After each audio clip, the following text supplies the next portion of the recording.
ಗಣಪತಿ ಶಾರದಾ ಗುರುಭ್ಯೋ ನಮಃ.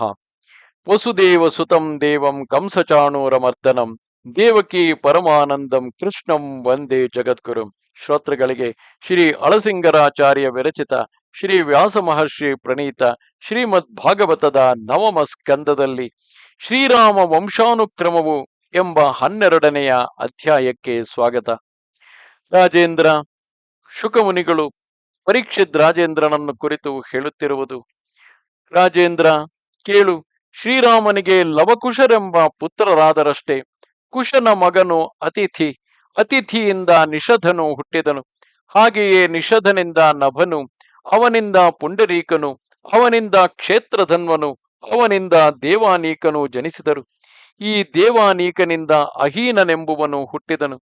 ಇವನ ಮಗನು ಪಾರಿಯಾತ್ರನು. ಈ ಪಾರಿಯಾತ್ರನಿಂದ ಬಲನು, ಅವನಿಂದ ಛಲನು, ಅವನಿಂದ ವಜ್ರನಾಭನು ಜನಿಸಿದರು. ಈ ವಜ್ರನಾಭನನ್ನು ಸೂರ್ಯಾಂಶದಿಂದ ಹುಟ್ಟಿದವನೆಂದು ಹೇಳುವರು. ಇವನ ಮಗನು ಖಗಣನು. ಅವನಿಂದ ವಿಧೃತಿ ಎಂಬುವನು ಜನಿಸಿದನು. ಇವನಿಗೆ ಹಿರಣ್ಯನಾಭನೆಂಬ ಮಗನಾದನು.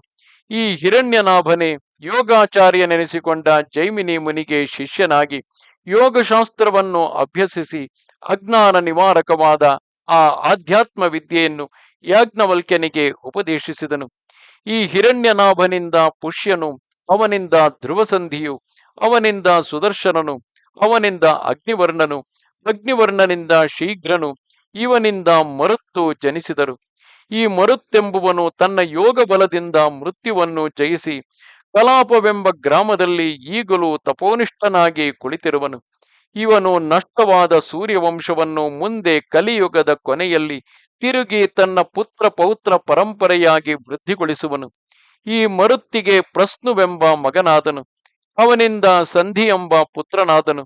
ಈ ಸಂಧಿಯಿಂದ ಮರ್ಷಣನು, ಅವನಿಂದ ಸುಮಹತ್ತು, ಅವನಿಂದ ವಿಶ್ವಸಾಹ್ಯನು, ಅವನಿಂದ ಬೃಹದ್ಬಲನು ಜನಿಸಿದರು. ಓ ಪರೀಕ್ಷಿತ್ ರಾಜ, ಈ ಬೃಹದ್ಬಲನು ನಿನ್ನ ತಂದೆಯಾದ ಅಭಿಮನ್ಯುವಿನಿಂದ ಯುದ್ಧದಲ್ಲಿ ಕೊಲ್ಲಲ್ಪಟ್ಟನು. ಓ ರಾಜ, ಇವರೆಲ್ಲರೂ ಇಕ್ಷ್ವಾಕು ವಂಶದಲ್ಲಿ ಇದುವರೆಗೆ ಹುಟ್ಟಿದ ರಾಜರು. ಇದೇ ವಂಶದಲ್ಲಿ ಮುಂದೆ ಹುಟ್ಟುವ ರಾಜರನ್ನು ತಿಳಿಸುವೆನು ಕೇಳು. ಬೃಹದ್ಬಲನಿಗೆ ಬೃಹದ್ರಣನೆಂಬ ಪುತ್ರನು ಜನಿಸುವನು.